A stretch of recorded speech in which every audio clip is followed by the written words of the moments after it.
Halo kawan, selamat datang kembali di channel The Figur Biografi. Kali ini kita akan membahas biografi singkat Gibran Rakabuming Raka, BSC tanpa berlama-lama berikut biografi singkatnya.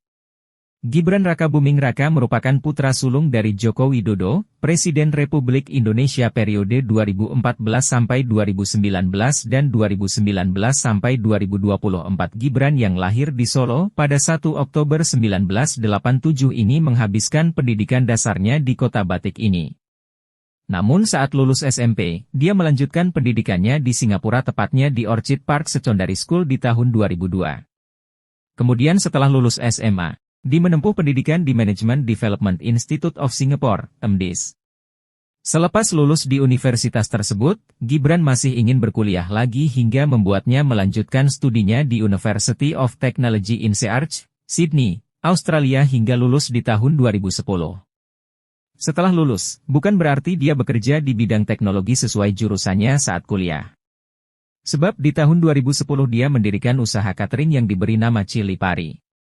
Usahanya ini kemudian mengantarkannya menduduki jabatan sebagai Ketua Asosiasi Perusahaan Jasa Boga Indonesia, APJI, Kota Solo. Pada 11 Juni 2015, Gibran menikahi mantan putri Solo yang bernama Selvi Ananda. Pada 10 Maret 2016, Selvi melahirkan seorang anak laki-laki yang dinamai Jan Hesri Narendra. Pada 15 November 2019, Gibran dan Selvi dikaruniai anak perempuan bernama Lalembah Mana. Pada 9 Juni 2018, Gibran mendirikan sebuah aplikasi pencari pekerja lepas dan paruh waktu yang bernama Kerjaholic bersama Leonard Hidayat, Josh Ching, Michael, Daniel Hidayat.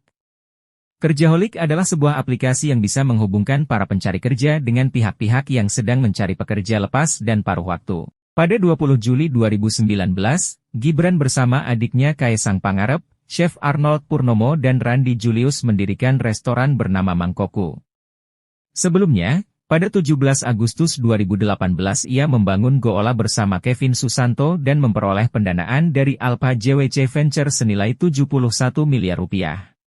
Dalam Pilkada 2020, Gibran mendaftarkan diri sebagai bakal calon wali kota Solo dari PDIP untuk pemilihan wali kota Solo periode 2020 hingga 2025 yang kemudian mendapat kritik dari pengamat tentang tuduhan praktik politik dinasti dalam keluarga Joko Widodo yang masih menjabat presiden. Gibran sendiri pernah menolak keberadaan dinasti politik di Indonesia. Selain itu, terdapat peraturan pemilu yang menghambat pencalonan Gibran sebagai kepala daerah. Pada 22 Oktober 2023, Koalisi Indonesia Maju mengumumkan Gibran sebagai calon wakil presiden mendampingi Prabowo pada pemilihan presiden 2024. Gibran dan Prabowo resmi mendaftar ke KPU sebagai calon presiden dan calon wakil presiden pada Rabu, 25 Oktober 2023. Itulah biografi singkat dari Gibran Rakabuming Raka. Terima kasih sudah menonton.